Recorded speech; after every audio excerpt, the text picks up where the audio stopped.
मक्का में लगे उस काले पत्थर का क्या है रहस्य? क्यों अलग अलग धर्मों के लोग मक्का में लगे हजर अस्वद पर अपना दावा थोपते हैं? हजर अस्वद क्या है? जन्नत का पत्थर। क्यों चुरा लिया था मक्का से हजर अल अस्वद को एक समय पर करमातियंस ने?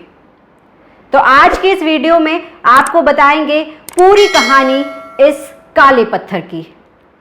आज की इस वीडियो में हम बात करेंगे काबा में लगे उस काले पत्थर की, जिसके बारे में अलग अलग किस्से कहानियाँ मशहूर हैं। अगर आपने कभी सऊदी अरब में मक्का यानी काबा, जिसे हरम शरीफ भी कहा जाता है, उसकी तस्वीर देखी है या ख़ुद वहाँ गए हैं, तो आपने उसके पास लगे एक काले पत्थर को भी ज़रूर देखा होगा। इस काले पत्थर को ब्लैक स्टोन कहा जाता है, जो काबा की बाहरी दीवार के पूर्वी कोने में लगा हुआ है। ये पत्थर चारों ओर से चांदी के फ्रेम से जड़ा हुआ है। अरबी भाषा में इस पत्थर को अल हजर अल अस्वद कहा जाता है। इतिहासकारों और अन्य धर्मों के लोगों के लिए हमेशा से ही ये काला पत्थर कौतूहल का विषय बना रहा। इस्लाम आने के बाद इस पत्थर को लेकर कई किंवदंतियाँ गढ़ी गई, जैसे कि कोई इसे धूमकेतु का टुकड़ा बताता है, तो कोई चांद से टूटकर गिरा हुआ एक टुकड़ा। लेकिन अगर आप अरब और उसके आसपास के पुराने धार्मिक रीति रिवाजों में झांक कर देखेंगे तो इसका जिक्र सीधा कुरान में ना होकर बल्कि कई हदीसों में आपको मिलेगा। इस पत्थर की उत्पत्ति से लेकर बहुत सी इस्लामिक हदीसें हैं। कोई हदीस कहती है कि जब मुसलमानों के पैगंबर इब्राहीम जब काबा बना रहे थे तो दीवार में एक जगह खाली रह गई। उसको भरने के लिए उन्होंने अपने बेटे इस्माइल अलैहिस्सलाम को बोला कि कोई पत्थर ढूंढ के ले आओ। उनके बेटे इस्माइल जब पत्थर ढूंढने गए तो उन्हें कोई पत्थर ना मिला, मगर जब वो वापस आए तो उन्होंने देखा कि ये काला पत्थर दीवार के उस खाली कोने में लगा हुआ था।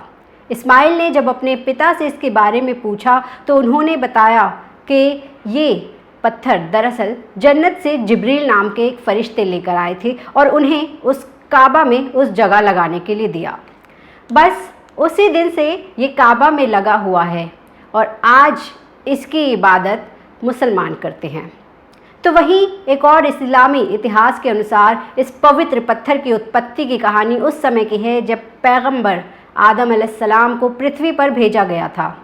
तब हजर अस्वद उस वक्त जन्नत से नीचे आया ताकि आदम अलैहिस्सलाम को ये दिखाया जा सके उसके खुदा की ओर से कि उन्हें इबादत यानी कि पूजा कहाँ करनी है और कहाँ सबसे पहले उसके लिए उन्हें घर बनाना चाहिए। जो मुसलमान हज या उम्रा करने जाते हैं वो तवाफ़ करते हुए हजर अस्वद को चूमते हैं। अगर वहाँ भीड़ बहुत ज़्यादा हो तो हाथ के इशारे से भी इसे चूमा या बोसा दिया जा सकता है।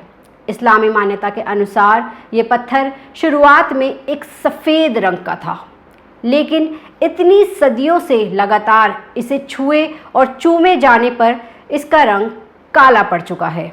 इसे इस तरह से भी देखा जा सकता है कि जिस तरह से लोग मक्का में आते हैं और इस पत्थर को चूमते हैं तो इससे उनके पाप तो कम हो जाते हैं, लेकिन ये पत्थर मैला हो गया है। कहा जाता है कि हजर अल अस्वद क़यामत के दिन उन सभी लोगों के पक्ष में गवाही देगा जिन्होंने इसे चूमा। हजर अल अस्वद यानी ये ब्लैक स्टोन मूल रूप से एक पत्थर था, लेकिन विभिन्न ऐतिहासिक घटनाओं के कारण अब इसके 8 टुकड़े हो चुके हैं जो चांदी के फ्रेम में ढके हुए हैं। क्या आप जानते हैं कि एक बार ये पत्थर चोरी भी हो गया था?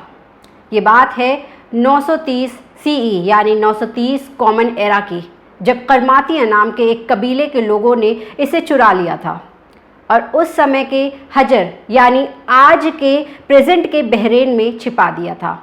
एक लेजेंड के मुताबिक करमातियंस ने वास्तव में फिरौती के लिए इस पवित्र पत्थर का इस्तेमाल किया। जैसे ही फिरौती की भुगतान उन्हें मिल गई तो करमातियों ने ब्लैक स्टोन को एक बोरे में लपेटकर इराक के कूफा की एक मस्जिद के अंदर फेंक दिया। उसी समय ये जो पत्थर एक बड़ा विशाल पत्थर था वो 8 टुकड़ों में बट गया। 23 साल बाद लौटे हजर अस्वद को उसके मूल स्थान पर रखा गया जहां आज भी ये मौजूद है। कुछ समय पहले सऊदी अरब सरकार ने पहली बार मक्का के काबा में बने इस प्राचीन काले पत्थर की तस्वीर जारी की थी। अभी तक इस पत्थर की इतनी साफ हाई रेजोल्यूशन की तस्वीर कभी देखने को नहीं मिली। 50 घंटे की मेहनत से क्लिक की गई ये तस्वीरें बेहद आकर्षक है। जो पत्थर वैसे काला नज़र आता है उसका असल रंग भूरा है। यह आपने कभी सोचा होगा? जी हाँ, जो हाई रेजोल्यूशन की पिक्चर्स रिलीज़ की गई थी मक्का की ओर से, उसमें साफ दिखाई पड़ता है कि दरअसल इस पत्थर का रंग काला नहीं बल्कि भूरा है। लेकिन दूर से नग्न आंखों से देखने पर लगता है कि शायद ये पत्थर काला है। इस काले पत्थर को यानी हजर अस्वद को कई धर्म के लोग अपनी मान्यताओं, अपने पुराणों से जोड़कर देखते हैं। कई अलग अलग देशों में आपको इसको लेकर अलग अलग कहानियां मिलेंगी।